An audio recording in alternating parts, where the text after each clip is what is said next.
This podcast is in association with the Blast Wing Shooting Kennels, the Rush and a Flush Hunt Club, and is sponsored by American Natural Premium Dog Food, B Mountain Knife Works, and the National Bird Dog Circuit.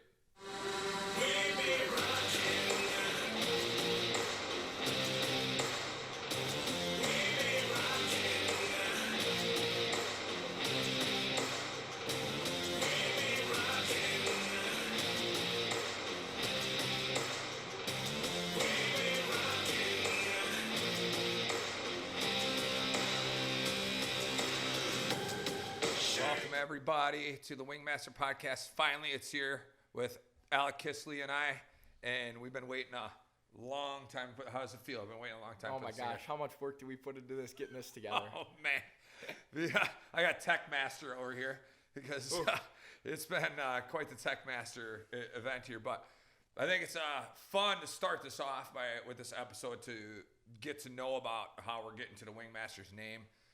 It's how we're getting to Alec and I doing this together and what's going to be important of this podcast. One of the things that I wanted to do this podcast with for a long time and think Alec's the perfect person to be with me is because he brings a new, I explained it to him before, he brings another different type of generation. So, I mean, I feel like I'm the perfect age now of where, I'm in my early 40s and I can relate to somebody that's all the way up into, older than me, that's a generation above me, and now down to somebody that's a generation him. And if we're going to have the future of pretty much bird dogging and living bird dogs and bird hunting and everything we're going to be doing, deer hunting and all that stuff, it's nice to see it from his generation too and the people that come behind Alec now. So I'm excited to have him on board, and you're going to hear a lot from him as well. But, the thing about it is that this has really come from 15 years of, well, it's come even before that really, but the idea of being in the dog world has been 15 years. And before that has been my martial arts background, my business background of, how I built these businesses and the people I've mentored over the years, not only in martial arts, but now in the dog world. And then obviously we go on to the training, the breeding, the everything like that. But I think it's super important now to talk about the history, how we're getting here, why the Wingmasters podcast is so important. One thing about this being the truth be told is because it's, to me, I'm over the old school ideologies. Okay. We deal with this all the time. Okay. We deal with this all the time on like old school trap club ideologies that are still telling people about, how to cure your dog of gun shyness and how to get them gun conditioned at the trap club. I mean, it's just driving me crazy. I think force fetch, the hunting aspect, the being lied to, the equipment, everything in this thing is I've helped so many people, met so many people I can't get, I'm kind of excited to get this information out and to be able to help people and then see it from Alec's thing. I think it's unique on how you and I met, right? It is a good story. This is one of my favorite stories that I tell people because I had my first ever hunting dog. I was big into duck hunting. I got the golden retriever. Never been upland hunting. What was his name again? Chester. Chester, that's right. Chester. So then my best friend's dad, who has a journey pup, Winston, got him trained by you. Yep. He comes out to Mike's Hunt Club, and I've never been upland hunting before in my life. Didn't really even know anything about it. I knew about grouse hunting, but never did it. So he takes me out, and, well, the first thing that we see is Mike pull up in the UTV, and he was on a mission. I know he was on a mission. He was giving her dog training, doing it by himself. And he pulls out, he says, how's it going? He pulls out a rooster, screams at me, scares the living shit out of me. Oh, my God. It was just crazy. And then I told Mr. Hall and Mike, I said, is BB shot going to be enough for these sons of guns? And, well, lo and behold, I don't think you need BB shot for a rooster. No. The next you know, he was off. Well, 2 months later, it was middle of December, we came back, and it was a little bit of a slower time for him. And set up our hunt. Me and Don Hall went on our hunt, and we came back, enjoyed a pizza with Mike. We got to talking, and I'm looking around, and I'm like, how do you do this all by yourself? And he says, well, I could really use somebody to help me. And jokingly, I said, well, when can I start? He said Monday, and lo and behold, 2 years later, we're still giving her. Yeah, like you said, this is pretty much the anniversary of it. Yeah, 2 years. 2 years of pretty much what he's doing. And now Alec has come a long ways of, well, training his own dog and then becoming an apprentice and trainer here. And now working with a lot of dogs at the place here, and I've seen him grow a lot. And we'll talk about all the different things how you've grown along the way and what's important about it. But let's dive into a little bit of the history of this thing. I think from the background of what people want to know about this is where we're starting and where we're going, right? And so it's important to think history is important to me. And the history of this comes from, how I started my dog training, my martial arts. I mean, when I was Alec's age, I was running field trials with beagles all around the country. And those photos that got brought to you by that older woman, remember those old photos we were looking through? Yeah, we're going to have to show some of those photos. Oh, those are cool. They're pretty cool. And that, in my childhood days, my parents allowed me to have a couple dogs, and I was allowed to have beagles. And we ran snowshoe hare and beagle field trials. But I didn't know at that time, at Alec's age, and actually I started that when I was about 14 or 15 years old. And then I got my license and started traveling, driving all over Wisconsin, northern Michigan, and lower Michigan to these field trials with this beagle named Yukon. And Yukon was just a really cool dog, and he really set me on the map for the dogs. But I didn't know how my career was going to come later when I leave dogs, go to martial arts, and then come back to the dogs, and how much that beagles and the time I spent in the woods with them guys they were talking to me about tight feet. They were already talking to me about proper dog food. They were already talking to me about proper conditioning back then because we were running hounds. Beagles are little rabbit hounds or hare hounds, and we were running hare hounds. And my beagle went on to be an actual AKC field champion, and it was like one of the proudest moments. And it's like the best memories of my childhood, where when most people of 15, 16, 17, 18, 19 are drinking and going out and partying and getting in trouble. My teenage years were actually all spent with adult friends. I was on the road with adult friends already, not even knowing that. Fast forward later on, I'm going to be bird dogging, and bird dog tournaments almost doing the same thing as kind of a lifestyle now. And coming off that, what is the craziest thing that your mom showed us that would have been, I don't know, she showed us this a couple months ago. What note did she show you that you read, what was it, the 5th grade? Yeah, I think I was 8 years old. Or even younger? Yeah, it's around there, but you're right, it was dated somewhere around there. My mom actually showed me this thing, and it said I was going to be a martial arts seminar giver, and I was going to be a duck dog trainer, is what it said. And you wrote that when you were about 8 years old? I wrote that I was 8 years old when they're asking me, and I've done both. And I still do martial arts seminars and stuff, but, I'm no longer full-time in a school anymore. But, yeah, my mom actually gave me this bag with all this stuff that has childhood things, and I wrote right in there when I was in grade school already was we're sitting here doing it right now. But that's really the start of it is Yukon. Now, if obviously a whole nother podcast to be talking about my martial arts background, and that's a different life. There's 10 years where I leave the Northwoods from Wasson. I go to Madison, and I live down there. And when I'm down there, where this really gets started and where the story really gets good here about where we're going to get to the level of what Wingmasters is, so you guys can start hanging with us, is that where this really starts is I'm in Madison. I'm running my martial arts school, and all I'm doing is training, fighting, and working on my business. And I'm building that martial arts business with no college background. Just business classes from high school. So I was learning from the hard knocks. I go down, I do something wrong. Okay, the city comes after me. I have to beg for forgiveness and then move on and pay my permits and move forward and sign my lease. So, that was a good learning experience of business. But as I was going to my martial arts school, in order to get to my martial arts school to the next level and start making a living at it, I was learning all the business procedures. And where this all pretty much starts is my business coach. Instead of going to college, I had a business coach. And what you do is you hire a business coach, firm kind of. And he meets with you and he sets goals for your business, and then he holds you accountable. And it was actually a really good program. It was called Action Business. And my coach was Mark Lindwell, and I owe a lot to him. And he was a great business coach, keeping me and building me a business, giving me systems and methodologies and how to make money and everything like that. And so but he said to me, you're too crazy. All you care about is martial arts and fighting and training, And I'm like, yeah, that's true. And he says, so I think you need something to get outside of your martial arts, something to go do as a hobby, since your lifestyle is being a martial artist right now.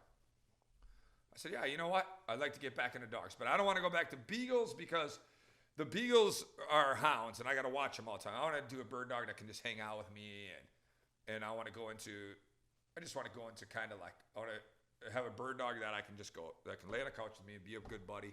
But then when I want to go hunting on the weekends, I can just go hunting on the weekends. And I didn't have no intentions of getting to this level at that time. just like you had not really no intentions with Chester bringing me BB shot.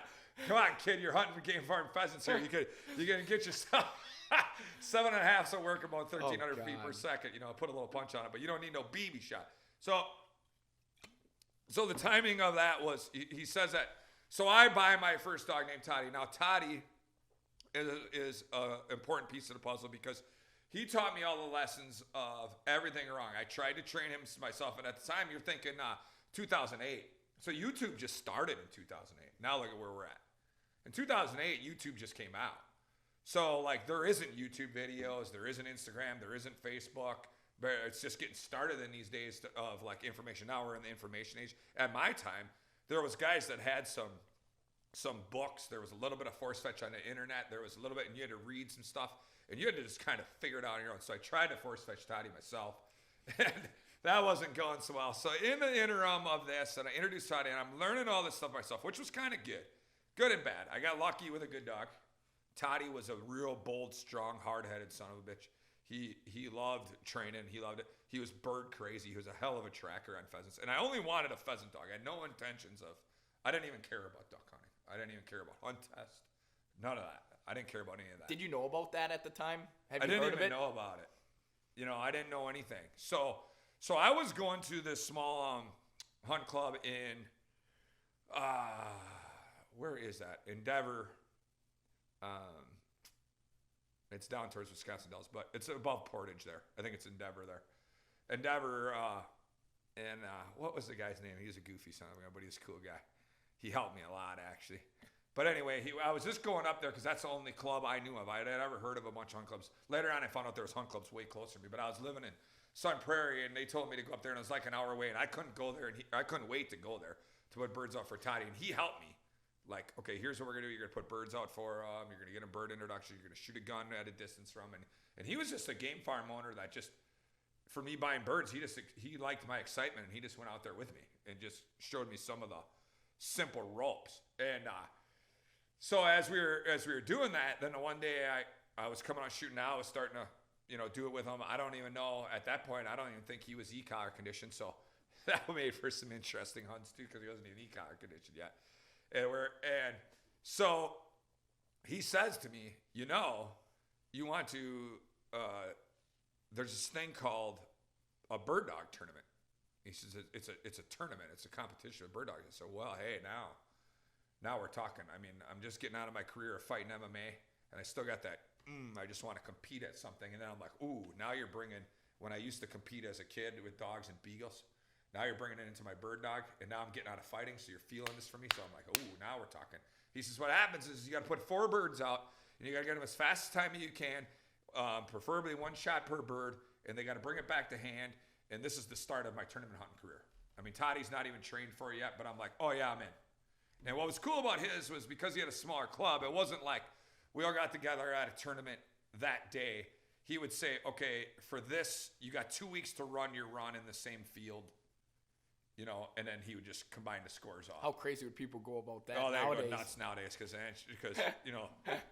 excuse me, the conditions ain't the same and all that stuff. But he was just doing a fun, what they call the club challenge. There's actually still people that just do club challenges.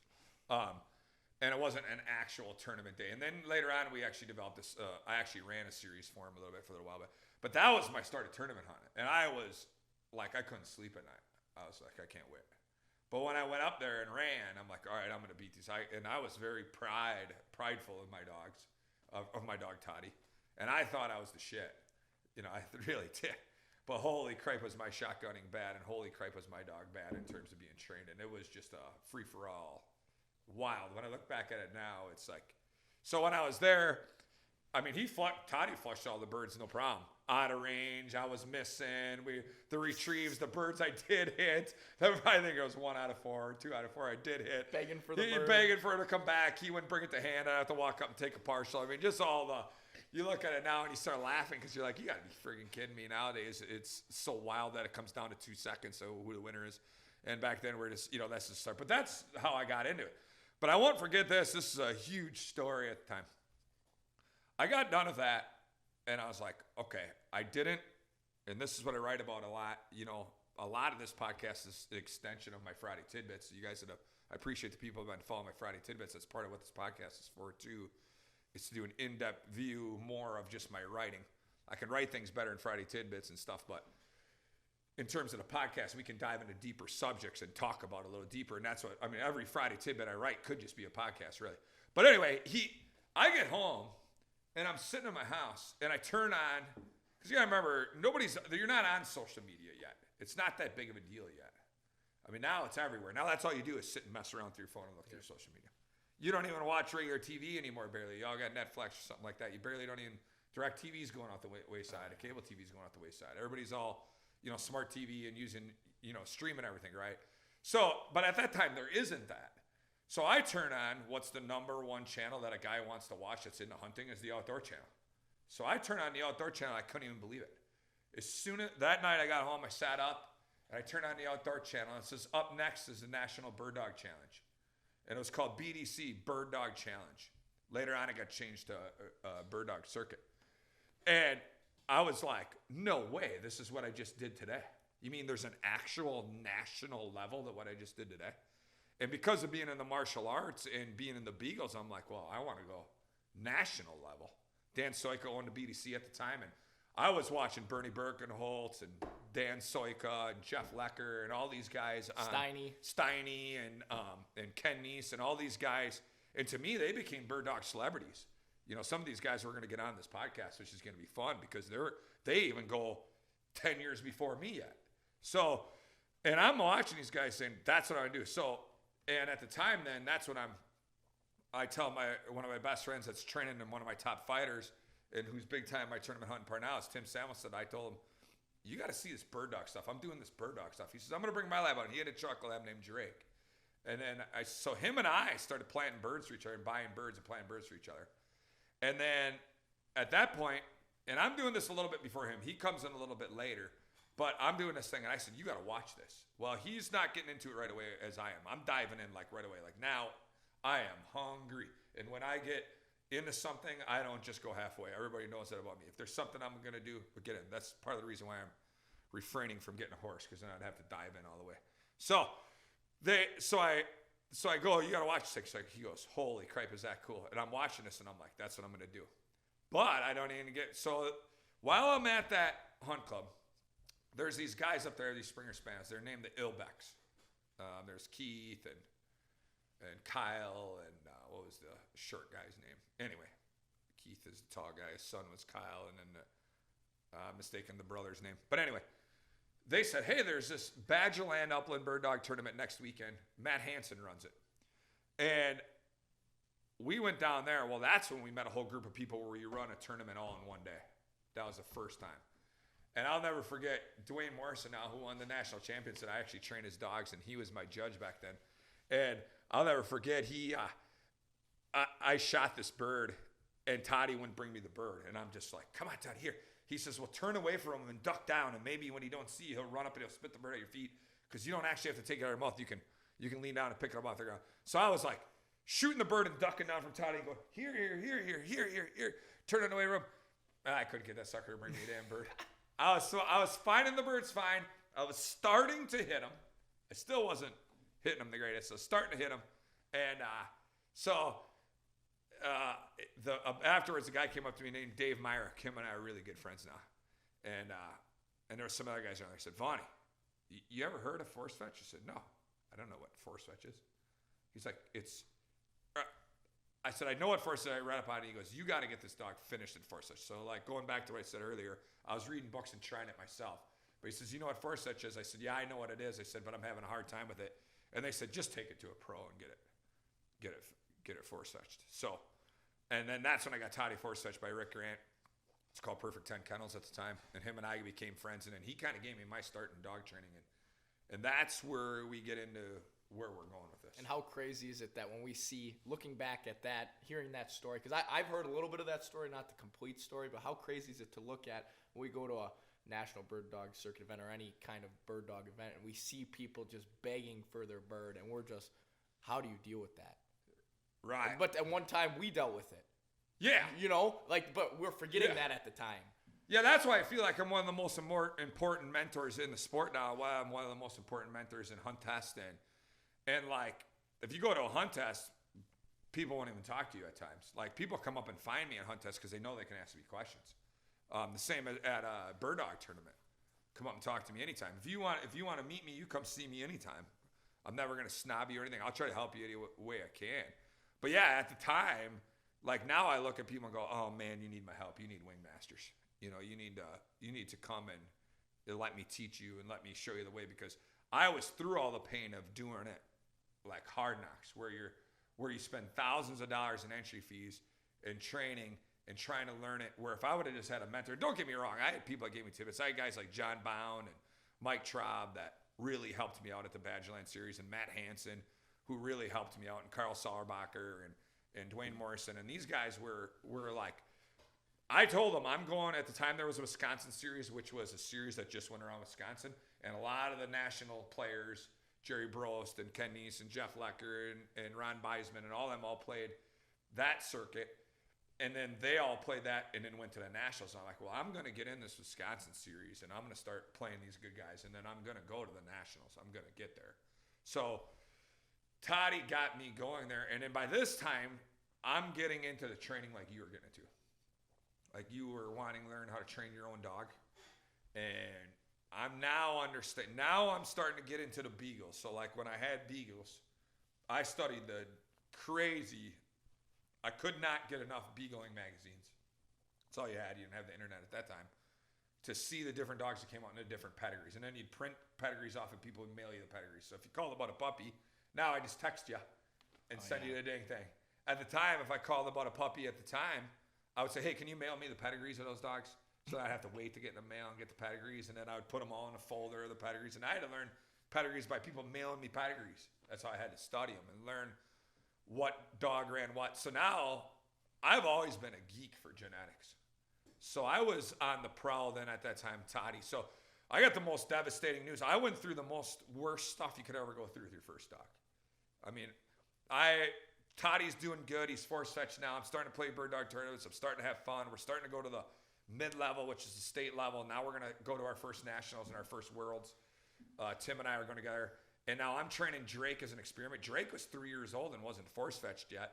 So now my first dog to force fetch is a 3-year-old male that's never been force fetched, that's got a hard mouth, and now it's Tim's Drake. And then Tim buys Harley and I buy Bella, and I force fetch him and take him all the way through. So now I've been through like 3-4 dogs where I take it through. This dog named Tally. Well, then the recession's hitting my martial arts school at the time. Like, you know what? I think I'm going to raise a couple starter dogs. So I get this dog named Sash and Classy. And I buy them for $500 at a time and flip them. You know, so I'm starting to like get into it. And I'm finding every piece of knowledge. And I'm finding all this genetic stuff. And I'm like studying every lab pedigree, English labs, pointing labs, you know, field labs, British labs, you know, everything that you can do. So I'm looking at all these pedigrees. I'm researching all this stuff. And I'm like, all right, the dog that impressed me the most was this dog named Raymer's Instant Cast Machine. And the dog's name was Cash. And that dog was a master hunter before he was 2. And he was a machine in the tournaments at the time. When I started, I'm like... Did you get to see him? I did get to see him.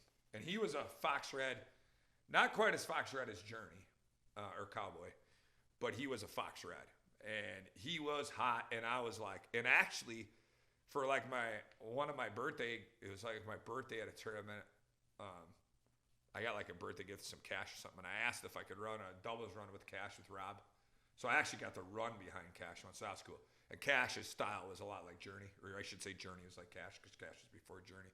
And I was like, okay, I want to breed Cash to my Bella female at the time.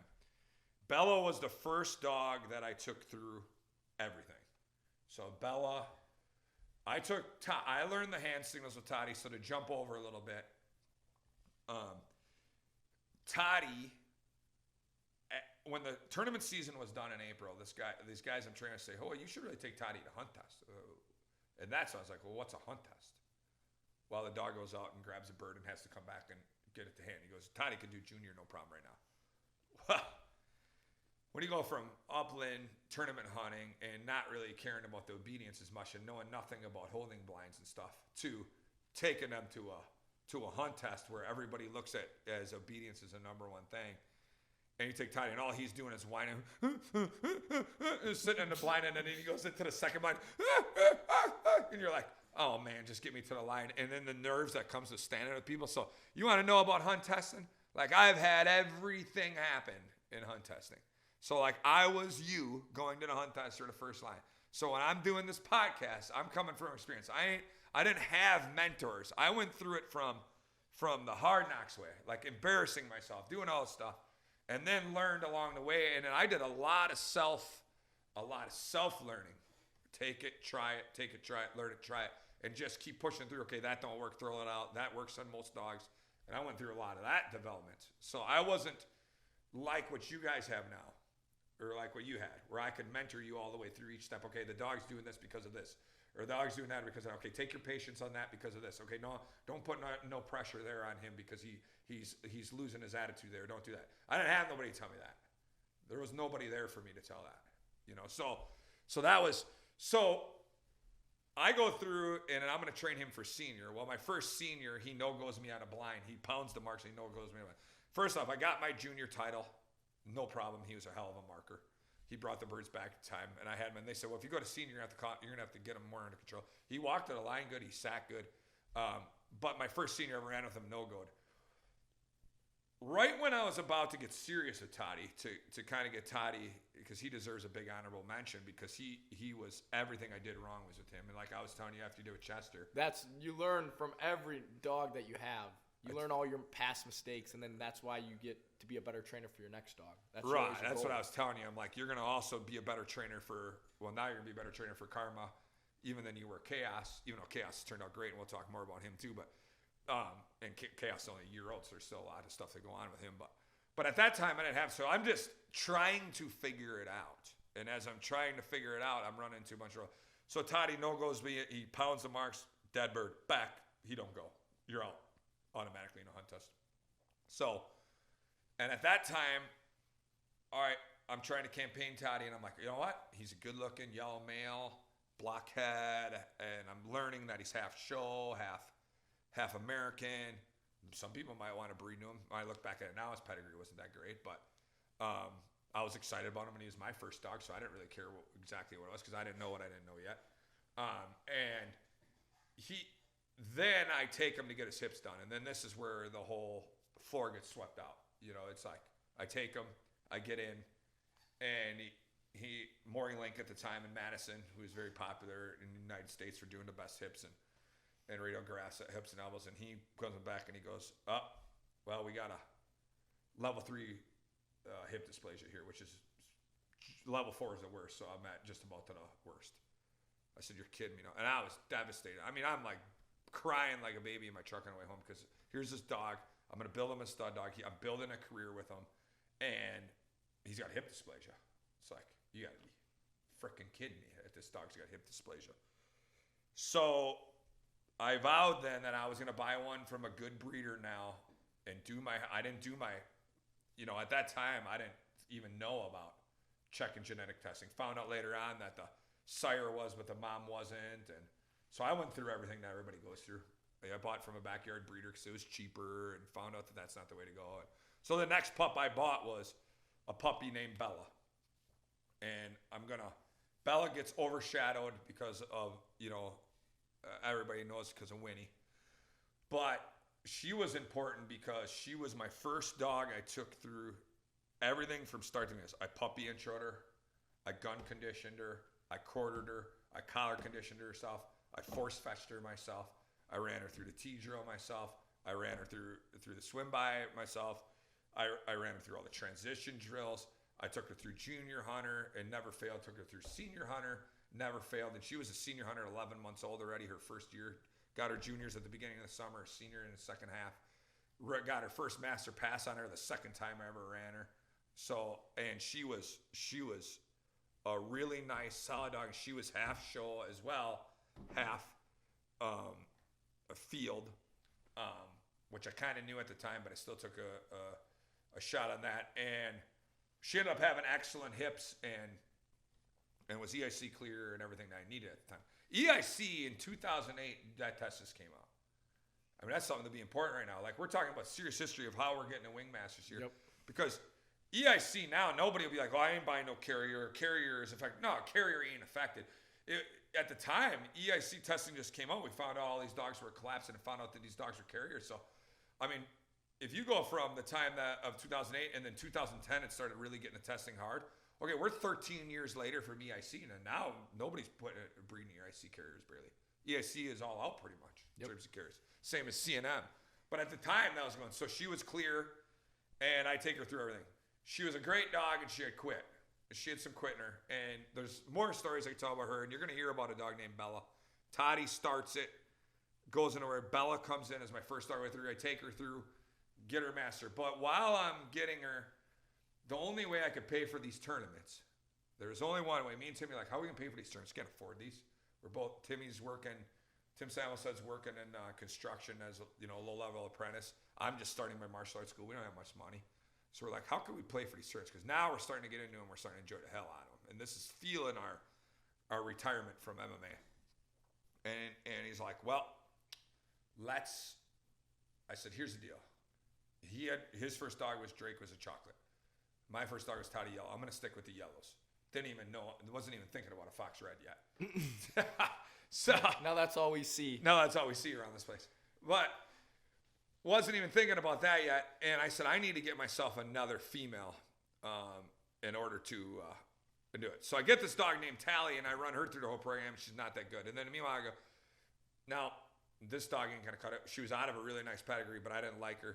Okay, I'm going to sell this dog. I'm going to get another one. And then, boom, then it happens.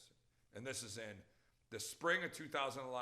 I contact Rainmaker Labs, Kim Feister, and I say to her, I need a female. It's EIC clear. She says, okay, the mother's a carrier. I'm going to get the pups tested, and I'll let you know how many are clear. I said, okay, that'd be great. She comes back to me 2 weeks later, and she says, there's only 2 clear. I said, okay, I'll be on my way out. I go to pick the puppies, and between the two, which is the funny part about the story, it was yellow collar and green collar. There was a green collar, yellow collar, and a red collar. I'm looking at the 3 females, and I said, oh, I really like that yellow collar. She said, yellow collar is the carrier. Shit, man, that's what I like. But this green collar is pretty badass, too, so I'll take green. Though it happens to be Winnie. And now it starts. Now the story goes like, we'll talk about Winnie a lot, but it doesn't. I think it's important to get to Winnie right now, to where we're at. I think it's important to see where Winnie's at, but I don't think it's as important to start talking about her because she's going to be a big part of this podcast. Oh, there'll be a whole podcast dedicated. Yeah, and there'll be a whole podcast dedicated to Winnie yet. So I think what's important about Winnie is to talk about this podcast, and then we can go on to what Wingmasters is all about, and then we got lots of days to sit here and talk about this. We don't have to get it all done in one. Is that she built everything here, and she knew me better than I knew myself. And when you're going through personal hardships of going through divorces and financial issues and moving and building a business and then transitioning into the next business, which was going from, it's hard on me. It was hard on me the day I decided, okay, I'm done with martial arts. I'm going all in on dog training now. I mean, those days were super hard on me, and she was always at my side. And there's so many wonderful stories about her that we're gonna talk a lot about. This whole thing was built on Winnie because she was genetically sound in everything. She was clear of 100% of everything, so she was 100% what I believed in genetics. She never quit me ever. There was never a time she quit me. She took me down the Master Hunt Test Trail where I went to Master Nationals. She took me down and dabbled in field trials where I placed in qualifying field trials there. I was one placement away from her being qualified all age. For the time I dabbled with it, she got a 3rd in the first one she ever ran. She was only 2. And so she takes me into this deeper and makes me a better trainer, and she actually helps me build my career. And then 2 more honorable mentions, 3 more honorable mentions, is her first litter. I bred her to a dog named Field Champion, FCFC Hard Scramble Powder My Buns, and his name was Powell. And that was where King came from, which through King, because King's retired and he lives with Donnie Hall's parents. And that's where King came from. King was my first stud dog. But then I saw my first Fox Red. And I'm like, that is such a badass car. I have to have a Fox Red. And then I was studying fox reds already. I'm like, there's something about them that caught me. Winnie wasn't a fox red, and I'm like, I'm going to have a fox red male. I want my first stud dog now, or my next stud dog to be fox reds. I'm going to move towards the fox reds because I just love the way they look. The dogs I'd seen with Stony, we'll talk about him sometimes. He was a hell of a dog. Cash I'd seen, that was a fox red. Dusty Brown, FCAC Dusty Brown. These were all dogs I was fans of at the time that were fox red males. And I'm like, I'm going to have my own fox red stud, and I can't wait. And I went through two. Well, Strike 1, which his dog's name was Strike. Then a Strike 2. I tried to name him Strike again, and I struck out twice. Don't ever name a dog. Don't ever name the dog 2 times in a row the same name. And you were just saying that you got to bring that name back. And I was like, I got to bring back Strike, or I got to bring back. You ever hear 3 strikes, you're out? Yeah, we probably should bring that back. We got a couple good names. We got some good names ready to come yet, though, that are sitting in and then, so Strike, and then Ninja. Ninja was out of a great breeding, and I had high hopes for Ninja. He just didn't make her. So I went through 3. So I'm like, if I'm going to have a stud dog, then it's got to be a dog I 100% believe in. And here was my criteria. You got to be able to win upland bird dog tournaments, and you got to be able to be a master hunter around 2 years old, and you got to have the ability, if I wanted to take you to field trials or to the Master National, to compete, to be able to do that. If I want to stay on that trail. Later on, left that trail a little more. But if I want to stay on that, because at the time, Master National was kind of my criteria on the hunt test side, and winning a national championship was my criteria over on this side for bird dog tournaments. Field trials were, like when I met Bill Hillman and he wanted me to do more field trials and stuff. Here's what I didn't like about field trials. People ask me quite a bit about why I didn't become a field trial trainer. I had the timing, I had the wherewithal of it. I didn't like how if 20 of my friends have their dogs in my truck and I'm going to field trial, how I'm winning with this dog, winning with that dog, and how I have to keep explaining why this dog is winning and this dog isn't winning and do that. In a hunt test, I'm taking them all. I'm trying to pass them all. We can all get a ribbon. We can all celebrate. You can all call me on the way home. We can all, go have a cocktail if you come up by my place, whatever. I didn't like field trials of like playing the dogs against each other. And then people thinking, well, you care more about Alec's dog because he's out at your place helping you train than you do about mine because I live down here in Milwaukee. I didn't want none of that. Yep. I didn't want none of that. And that's why I never... It becomes political. And it became even more political than what hunt tests can even be. And those are political. And those are political. So, man. So it became... So that's why I never got into it. My criteria was you better be able to be a master hunter around 2. You better be an awesome upland hunt. You better be awesome on a wild duck hunt, bird hunting, because... In the interim of hunt testing, I also got into duck and goose hunting more, to where I really started liking it more, even though my passion is really in the uplands. And then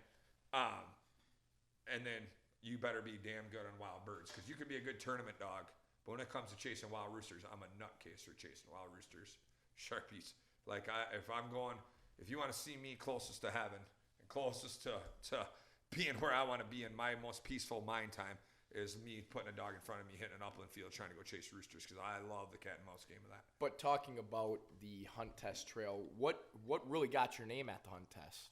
Like, it was one specific dog, wasn't it? Yeah, I was Winnie to start. Yeah. That's how people knew you. People said, well, I was a really good dog, and you still had Winnie in the truck. You said, just wait until you see this one, and you blew everybody out of the water. I remember that story, when you still had one more dog left. Yeah, that was an awesome story. That was actually at that first qualifying field trial. Oh. That wasn't at the hunt test. But yeah, I had Gypsy, Sadie, Bella, and Winnie. And Gypsy goes out and smacks the first series. She was an awesome, and she was out of cash. And I should have kept her for myself. That was a big mistake. I sold her to another guy, and then I trialed her for him and hunt tested her for him. And she was a master hunter at 19 months old. And that was a big mistake selling her. And then I had Sadie, which was for a client of mine in New York. And then I had Bella, which was my personal dog. And then Winnie was my personal dog. Because once Toddy couldn't run anymore and he was getting so hurt, Bella and Winnie were my 2 tournament dogs and my 2 hunt test dogs. And I went through Gypsy, nailed it right off the bat. Sadie did a pretty decent job. Bella did a pretty decent job. And there was this guy standing by holding by, and he was just watching and I kept coming. And the best part about this whole story, as long as we're on the story, I better just tell it the right way. The best part about this whole story is everybody's there. You can imagine these field trials. These are all rich guys, and they're all playing with rich. It's like going to a golf club, playing with golf club people, and seeing all the rich people. And I come rolling with an 8-hole old school deer skin with an old Chevy truck, and everybody's got their chassis mounts and their big dog trailers, and their assistant trainers under the biggest names in frickin' Wisconsin, because we have Wisconsin as the biggest field trailer names in the country here, and so I'm against all these guys, and I'm just like, well, I'm just brought up here to have fun. A friend of mine invited me up there, and I'm just gonna have fun. He says, give her a whirl, and I had been training for it, so it wasn't like I trained with guys that knew what it took to do it, and Winnie was doing everything their pro dogs were doing, so I was like, well, this is good. But anyway, the story is it goes Gypsy, Sadie, and Bella, and they all do a pretty good job in the first series. What they had was a land triple, and your flyer was your punch bird, was your last bird down. Was your last bird to pick up. It was your middle bird on when they went around the horn. They went around the horn left, center, right, and your middle bird was your flyer. So of course you picked up your right, you punched your left, you came back and punched your flyer. And then right off the marks, you turned and ran like 170-yard blind. And that way they got 2 series done in one at this qualifying. So I had run Sadie and did good. I'd run Gypsy, I'd run Bella. And this guy says to me, Jesus, where are you from? And he's like, can it get any better? And I said, oh, it can get a lot better yet. I said, this ain't even my best one yet. Can you imagine getting told that? This ain't even my best one yet. And he kind of looked at me. He thought I was crazy. And I was like, no, seriously, I haven't got the best one yet. So I bring Winnie up, and she just goes, boom, boom. And on her way out to the middle of the gun, she backsides the gun and picks the bird up. Okay, no problem. I come back. Winnie was just a phenomenal blind runner. Oh, best blind runner I've ever seen or had at my place.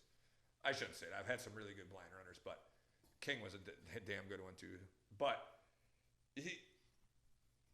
I run this blind. I send her. She takes like 125 of it straight as an arrow. I stop her. I give her one right cast up. I can remember the cast was a tight cast up. She rolled over the hill. She faded with it. She fell off the ditch line a little bit, went right across, picked the bird up. It was one whistle blind. And then when it came down to it, the second series, they 2 went out in the blind. Gypsy made it to the third series with me.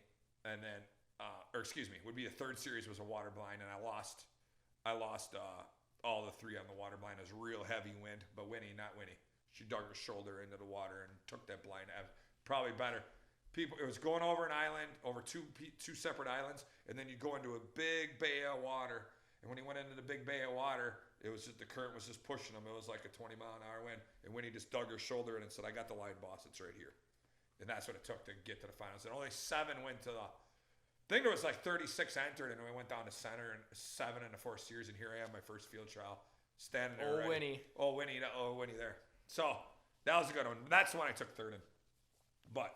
So, I mean, she's such an icon in my world, and you're going to hear me talk about her, and you've heard me talk about her a decade if you've been on my Friday Tidbits. If you're just joining our podcast now, she's never going to be left out. And then 2 more honorable mentions. I mentioned King. He was my first stud dog, and there was a lot of pups that are friends with him, a lot of pups that did good in the tournament circuit. And nowadays, Chopper, our black male that Nick Nelson and I own together out of King, and he kind of carries on the King Winnie line that way. But the closest thing I've ever had to Winnie, and the closest male and what I believed in was Journey. Yep. And Journey got a little bit shadowed on Winnie, but Journey to me, even over Cowboy, and Cowboy's damn good too. And Cowboy is, my other honorable mention. Yep. I mean, right now, I wanted stud dogs or dogs that if you said, "Hey, can I come train with you?" I'd say, "Yeah, come watch them." I didn't want to be hiding behind my genetics, and King was kind of a piggish trainer. So if you'd say, "I want to come see King run," you'd be like, "Well, you're probably better off to watch him run at a test or at a competition, because if you watch him train, he's really not impressive training." And I didn't like that about him as much. Journey, Winnie, and Cowboy and Chopper were as impressive in training. And they were even more impressive when you got to a test or when you got to a bird dog tournament, because the competition even rolls them to a higher level of being better. And how many times have we said we want a dog that trains the same as they go to a test? As they go to a test. So when I pulled, Cowboy's probably the best at that. Journey was too. So was Winnie, but Winnie, Journey, and Cowboy were the best at that. Anytime I pulled Winnie out of the trailer, anytime I pulled Journey out of the trailer, anytime I pulled Cowboy out of the trailer, there was no BS. There was no like, where's your head at today? Where's your headspace today? It was straight business. I'm going to pound this for you, boss. Let's get this done. I'm excited to be here with you. I know what I'm supposed to do, and we're going to get the job done, and we're going to make it look good. And there was a time in my hunt test career where I just had a group of dogs, or maybe it was life. I don't know. There's a lot of things going on at that time. When I look back at those years, there was some painful years in there of building my hunt test career that I would take Winnie along with me and enter just in case I had a bad weekend. I got to at least know that I can still have one of these dogs and I passed the test when I was going through some hard, rough times of that. But anyway, so you're going to hear a lot about those dogs. And I think it's important because it's important for us to get to what Wingmasters is. And how long did it take us? Well, you finally came up with the name, but we sat on it for 2 months when we started talking about this whole ideology and what we wanted to do with it. Son of a gun, it probably took 2 months, a month, two, to come up with just the name. Just the name. Remember that? Remember when we sat there? The idea of Wingmasters was probably a year in the making, kind of. It was led by different things, but kind of the GoPro started it all for us. The GoPro did. It started when we had those 4 dogs: Trish, Diane, Mike, Buddy. Let's just start videoing a little bit and start showing the inside view of what we do. And that was at the time that I was learning. So then, as I asked questions when you were a force fetcher, like if I'm working under you and I'm still asking questions, how much it helps you, and me filming you is how much it helped me filming you and become a better force fetcher. How could this impact other people? Yeah, that's kind of part of it as came, because as I was mentoring him, I'm like, there's only so many dogs I can train in this kennel. And I understand there's always going to be people that don't have time to train their own dog, and that's why you send them here. That's no problem.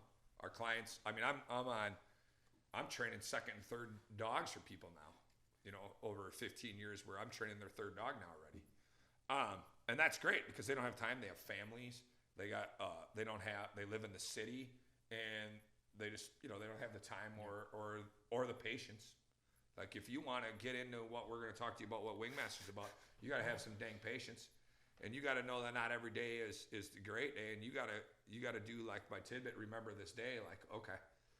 Man, when you're in the grind of a dog not wanting to work with you, you got to get through that so they can work with you. And so that's where it's come up. But yes, it started, like you inspired it a lot because I was like, I want to be able to see somebody like you train your own dog. Because there are a lot of people that want to do it themselves. They just don't know. For sure. And how many times have we just had within the past month, people bring their dogs, they would love to do it themselves. They just have no idea what to do. Yeah, they had no idea. Now, since I started this whole ideology, the whole world's opening up right now. I mean, it's crazy right now that people are just begging me to get done. So second, let me tell you what Wingmasters is from a first standpoint, okay? The first idea of Wingmasters right here is that it's an online follow-along dog training program. That's the first of it. And this is the first time a lot of people are hearing about this. We haven't released that. We have not released that, right?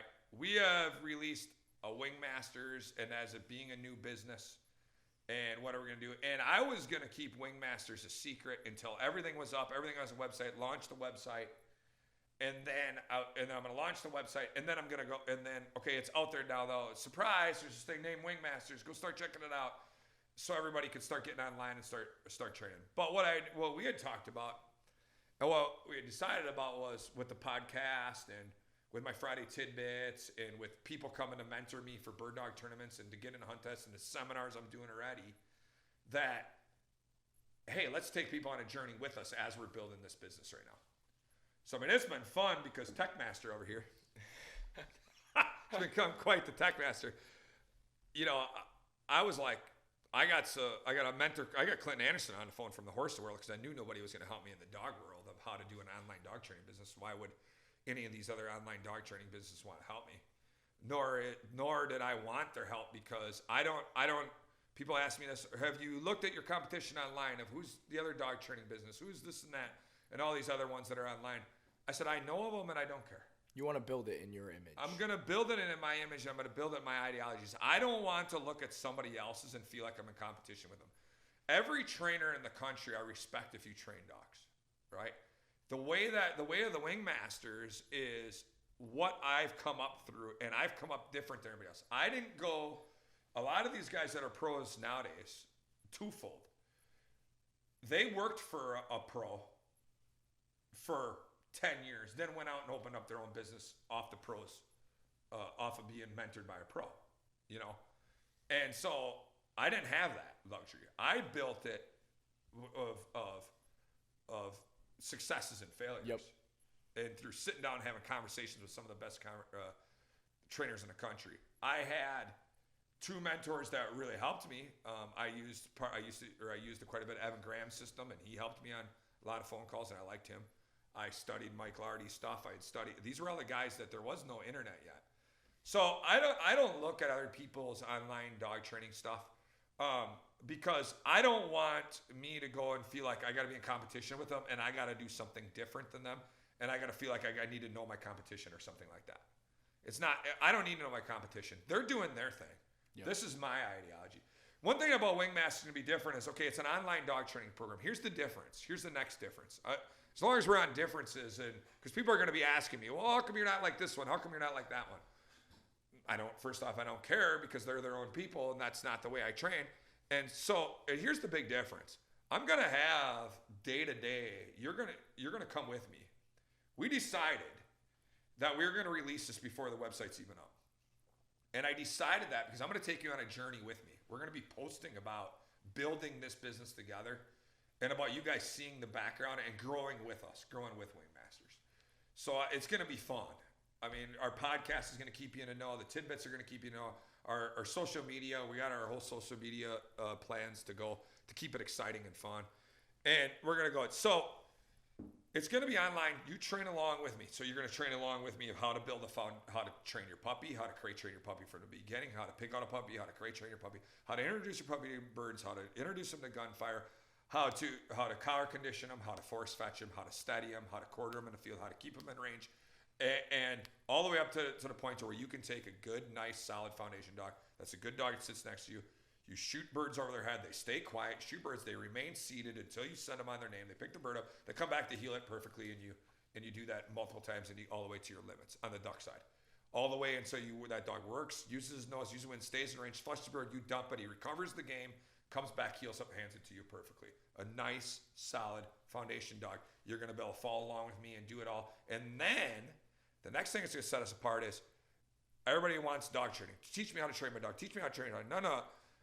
The next thing is, even if you don't train your own dog, if we train your dog or somebody else trains your dog, we're going to have a handling section. You need to know the lingo, when to press the e-collar, when it's time to press the e-collar, how to correct them, how to get in sync with your dog to become the best you can be as a team, right?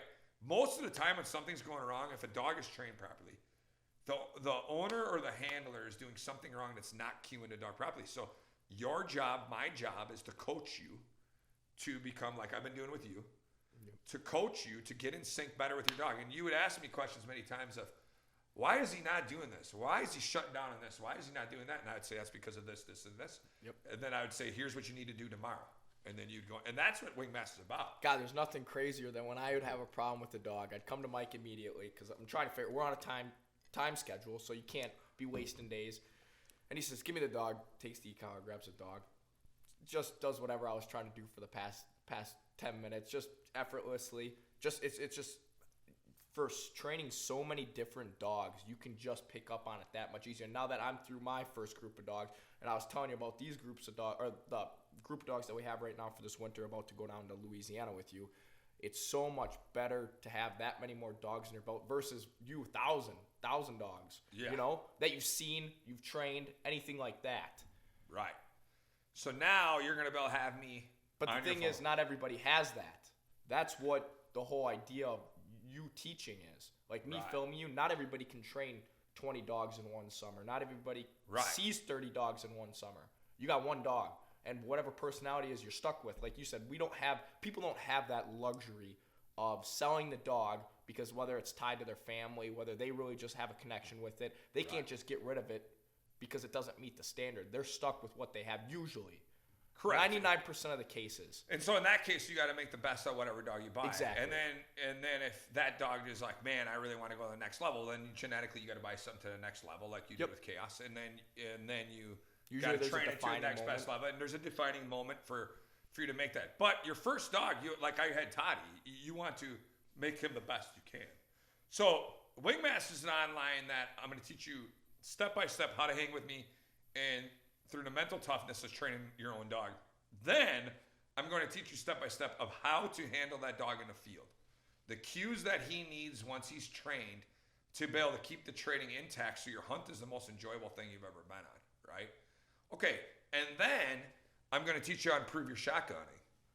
Because there's nothing worse than having this trained dog and you're sitting in a blind and you jump up and you keep missing the birds, or you go on an upland hunt and you can't knock the birds down. All right. And my shotgunning is all what my super majors, every cup I got in my house, every trophy I've ever won, everything, every duck I've ever done. It's a school of hard knocks. I don't care about the fact of how many people can break clays. That's not what my shooting academy is about. My shotgun academy is about. My shotgun academy is about how you shoot birds over a dog, how I improve your shotgunning over a dog. That's different. You can stand in the box and shoot clays all day long. I have people that are awesome clay shooters and awesome sporting clay shooters and all these awesome people, and they can't hit a bird to save their life. Now, there is people that come from the shooting sports that transition very well. But those people transition very well shooting over a dog because they're not handling the dog. It's a whole different game. It's a whole different game when you got to handle the dog in front of you and get ready to shoot the bird. So like people are like, oh, this is easy shooting birds. Yeah, it's easy because I'm guiding you, keeping the dog in control perfectly, and putting that dog in that bird perfectly for you. And then telling you when there's about and to be a bird. telling you when it's about to be and telling you to get ready, right? In comparison to you having to be out with your dog reading it by yourself on a wild rooster, trying to wonder when this bird's going to get out. That's a big, big difference, or in a tournament when $10,000 is on the line and here it is, the last bird, and you're cooking it, and that baby gets up and catches the wind and you got to make the shot. Those are big differences in there. So Wingmasters is about online training and making you a better, training your own dog. It's online handling to teach you how to understand your dog from operating them in the field. And then it's going to be an online shotgunning to teach you how to become a better shooter. And then how all three of those things can come to higher and higher levels. So you train a good foundation dog. You got a good foundation understanding of how to handle that dog. All right. And you got a good idea of how to set your shotgun up and shoot some simple shots, right? Okay, now we got to go to the next level in all three areas again. All right, now you want hand signals on your dog. Now you want to whistle sit your dog to a bird in the upland. All right, now you want to run water blinds. Now you want to you want to be able to shoot birds in a competition. The mental toughness of shooting birds in a competition. The money bird. Money bird. Okay, and now like I always tell everybody, and everybody knows this is great. Everybody tells me how great they are until somebody's watching them. It's my favorite thing to do is like, all right, well, let me see. And then they go, I just do this. And that's what you do? Somebody tells me their dog's trained. He brings back everything. And they'll bring it here. And I'll be like, he retrieves all the time. They'll bring it right here. Show me what your dog's doing. They'll go out and whip the bum for the dog. Won't even chase it and won't bring it back. And they're like, oh, he does it all right in the back. Yeah, it's because in the backyard he's playing and having fun with you. We're talking about a dog that is mentally strong to do the same things no matter where you take them, no matter what circumstance, no matter what the cover is, no matter what marsh is put in front of them. And that's the training, though. And that's the training. They got to get mentally prepared for what you're going to put in front of them day in and day out, right? Whether you're going to go hunt all over America and follow the migration, or whether you're going to travel America and go run a hunt test. So that's the Wingmasters about. The next thing Wingmasters is about a lifestyle. Yep. We live this. Like I always say, deer hunters live it. Deer hunters are doing food plots. They're hinge cutting. They're setting up trail cams. They're finding the patterns of their deer. They're putting minerals in their ground. They're doing. I mean, my brother is a crazy fanatic, but I get to hear about it all the time. And it's cool. And then when it comes to the hunt, then they're setting their stand placement, and they're playing the wind, and they're putting scent control on their thing. Okay, that's what we do. We train dogs all summer. We put them through our conditioning program. We work on our shotgunning. We work on our mental toughness. We work on our positive mindset. We work on playing the game. We study the playing cards of this. We study the dog. We become what I call gamesmanship. We're always in gamesmanship mode of whether it's a hunt test, a bird dog tournament, how to outsmart wild birds, whether it's Sharpies or pheasants or our rough grouse in our area. We're living it. And then in my world, I live it all the way around. Then I have a hunt club. I have the Rush to the Flush Hunt Club. So the hunt club is for people now. The dogs I've trained for them or they train themselves can go out and enjoy a hunting experience with their dog. So we set them up a nice hunt, and a hunt club sets them up to go out west. And it's a lifestyle for me. I wake up, I see dogs. What's the first thing I do? I see up. I used to see Winnie laying in my kitchen in Journey. Now it's just Journey, unfortunately. And any dogs there, I see a dog. Okay, what happens the first thing? Somebody's texting me about a bird dog tournament. What happens my all day? Somebody's texting me or calling me about a puppy. Somebody's calling me about a stud fee. Somebody's asking me about their dog being trained. Somebody's asking me some advice on a dog. My whole life from the time I wake up to the time I go to sleep is about, other than my workouts, is about a dog, pretty much. I go to my family. I just don't even talk about dogs no more. My family's sick of me talking about dogs. I'm still in that mode. So it's great because it's actually kind of cool because I don't have to talk about my family things. I actually get to listen finally, which is nice. So we live it. We live it. You know, Cripe, what are we doing? I'm improving the kennels constantly to try to make the dog care here better. We're constantly trying to find the better medications, the better supplements, the airing out, the keeping everything. I mean, everything. The dog food, the genetics to keep the dog healthier, to try to keep cancer out of our bloodlines, and everything. You know, shit happens. We're trying to constantly improve. But you're constantly evolving. So Wingmasters is a lifestyle about you around your dog. The people you're going to meet in the dog world, when you get a dog, like I'm training some dogs for guys in Pennsylvania and Colorado. I'm training for them. They're not even going to see the dog till the dog's done being trained. Then they're going to come learn Wingmaster's way from me, how to handle their dog and the lifestyle. Well, they're already asking me what equipment, what e-collar, all this good stuff. And then I'm going to teach them the ways of how to handle that dog in the Wingmaster's way, you know. So that's the thing. The next thing, since it's a lifestyle that you're going to see that I've always wanted to do that I'm excited about with this is that you're going to see us come up with a lot of clothing brands. So when you wear Wingmasters, that's why we started this fall already without anybody knowing. We started #Wingmasters. We want to wear it proud. We want to wear it proud. You know, if you wear your Real Tree camo or your Sitka, wear your Wingmasters proud. Wingmasters represents you and your dog becoming better together.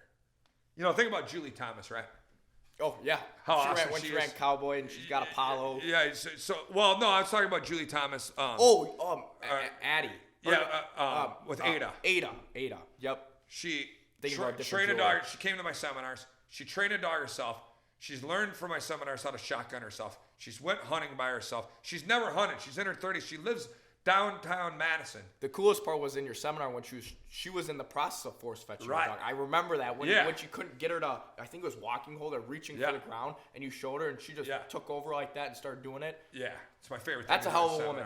That's what she is. That's what it's about. It's about Julie Thomas. It's about you. It's about Alec Kysely. It's about people, and then it's about wear your colors proud. Wear Wingmasters proud. We're gonna have a lifestyle brand of a lot of stuff. Well, you know, our sayings of bird dogging. We're out bird dogging. That means we're taking our bird dogs and we're hitting the trail. And we're going to making memories. If you follow my Friday tidbits on social media, then you've already been involved and you've been waiting for this podcast for 2 years because I've been wanting to put this podcast out for 2 years. So that's another thing of what Wingmasters is.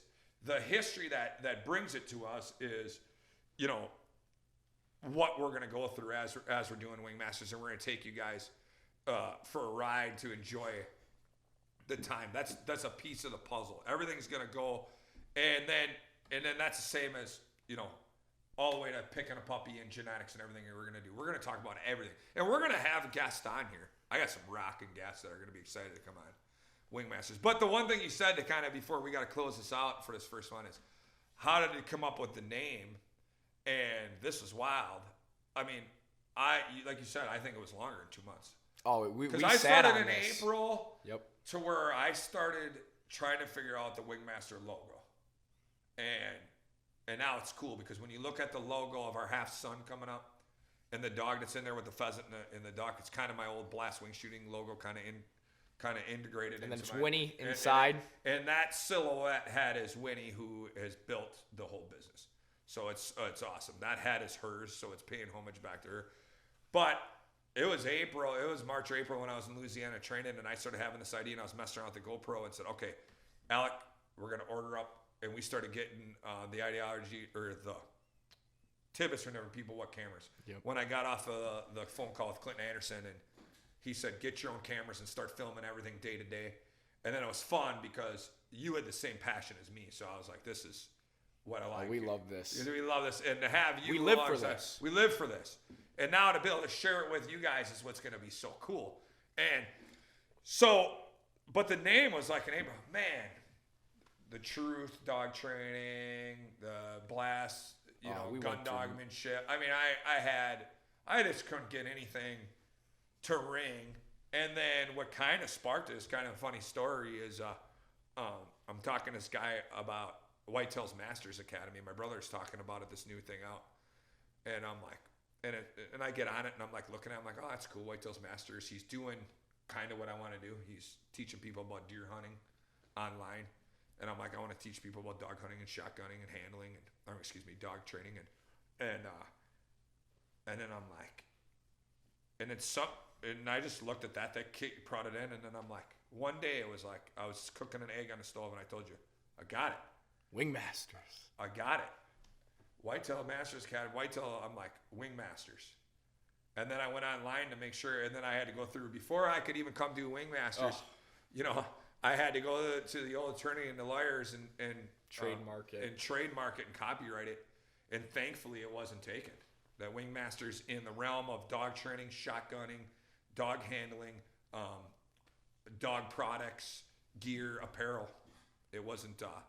It was not taken. And so then immediately before I could say, it was killing me because then I wanted to tell everybody about Wingmasters. I told my close friends, I'm like, don't leak this. I was teaching my seminars here. Don't leak this out. Listen, don't go post about Wingmasters yet until I get the okay. Finally, my lawyer, she gave me the okay and said, okay, it's yours now.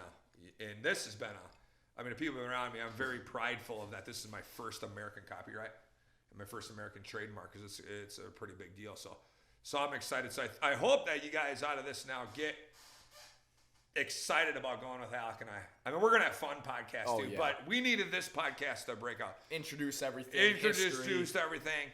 It's going to be fun because I'm going to be able to talk to Alec, and Alec's going to be able to give you a completely different perspective on, a fresh eyes of the frustrations he went through for last year. Chaos is only a little over a year old. Yep. And Chaos has already did well at hunt test and a junior test this year. He's already just placed in his first bird dog tournament. Got his first placement with you. You train him yourself. Now you're going to be taking him to senior and master level this year. And Alec's been going through all the processes of training. And remembering this day. How many times do you tell me that? When I struggled. Yeah. Remember this day. So I think it's probably important now that we end this and on today and thank you guys for joining. And Happy New Year, everybody.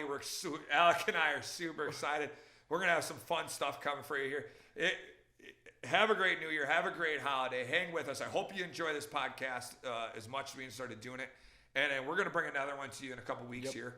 And we're going to start building off of this. And then we'll start announcing our first guest. I'm trying to decide what the first guest is going to be. Some of them will be in person. Some of them we'll have to get the person on the phone. But thank you for joining this one. And thanks, Alex, for being in. And cheers to you, even though we only got water on this one. We got the sun drops sitting there. But wait until we got the peanut butter bird dog. Yeah. Bird dog whiskey needs to sponsor us. We're going to be sipping a little bird dog whiskey when we're doing these podcasts. So happy New Year, everybody. Cheers.